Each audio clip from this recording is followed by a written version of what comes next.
ஒரு பழ வியாபாரி தன் கடையில் வேலை பார்க்கும் பையனிடம் இந்த பழத்தை விற்று வை, நான் வெளியில் போயிட்டு வரேன் அப்படின்னு சொல்லிட்டு போனார். இவனும் பழம் வித்துட்டு இருந்தான். பழம் விற்கிறத விட அவன் மொபைல் அதிகமாக பார்த்துட்டு இருந்தான். அவன் மொபைல் பார்க்கும் நேரத்தில் ஒரு திருடன் வந்து பல பழங்களை எடுத்துகிட்டு போயிட்டான்.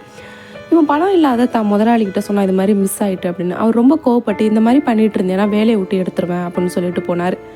மறுநாளும் கொஞ்சம் பழங்களை கொடுத்து பார்த்துக்கப்பா இப்போ அப்படின்னு சொல்லிட்டு போனார். அந்த சின்ன பையன் கடையில் உட்காந்துக்கிட்டு நம்ம நேற்று கடையில் இருக்கும்போதே அவன் எப்படி திருடுறானோ அதை பற்றியே யோசிச்சுட்டு இருந்தான். அதனால் பழத்தை அவன் கவனிக்கல. மறுபடியும் அந்த திருடன் வந்து பழத்தை எடுத்துகிட்டு போயிட்டான். இதை முதலாளிகிட்ட அந்த சின்ன பையன் சொன்னான், இந்த மாதிரி காணா போயிடுச்சு, என்னை மன்னிச்சிடுங்கன்னு.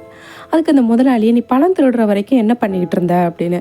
முதல் நாள் மொபைல் பார்த்துட்டு இருந்தேன், மறுநாள் கடையில் இருக்கும்போதே எப்படி திருடுனான்னு யோசிச்சுட்டு இருந்தேன், என்னை மன்னிச்சிடுங்க அப்படின்னு சொன்னார்.